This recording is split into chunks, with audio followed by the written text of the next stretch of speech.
আপনজনদের সঙ্গে পবিত্র ঈদুল আজহা উদযাপন শেষে কর্মস্থলে ফিরছেন কর্মজীবী মানুষ।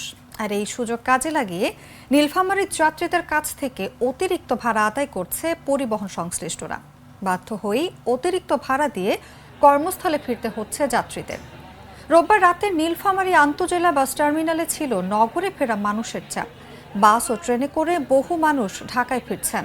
তবে যাত্রীদের কাছ থেকে বাস ভাড়া বেশি রাখার অভিযোগ করেছেন কেউ কেউ।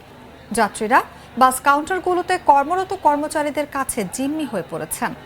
অগ্রিম টিকিট বিক্রির নামে বিআরটি এর নির্ধারিত ৮০০ থেকে ৯০০ টাকার বাসের টিকিট ১৫০০ টাকা, ১৪৫০ টাকার এসি টিকিট ২৫০০ টাকায় বিক্রি করা হচ্ছে।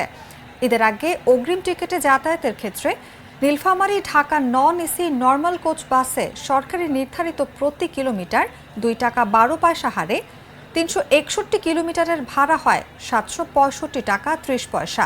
সেখানে ব্রিজের টোল ও অন্যান্য সহ নির্ধারিত হয়েছে ৯০০ টাকা।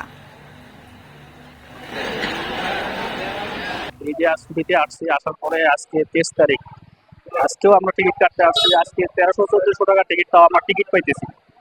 ইঞ্জিন কভারও তাও চাচ্ছে আমাদের কাছে ১৫০০-১২০০ টাকার টিকিট চাচ্ছে।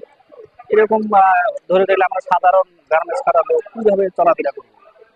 অথচ দেখা গেল যে আমরা শুনি যে টিকিটের মূল্য বলে কম, কিন্তু অবশ্য কাউন্টারে আসতেছি, টিকিট চাচ্ছে আমাদের কাছে ১৫০০ টাকা ১৪০০ টাকার টিকিট চাচ্ছে, অবশ্য আমরা টিকিট পাইতেছি।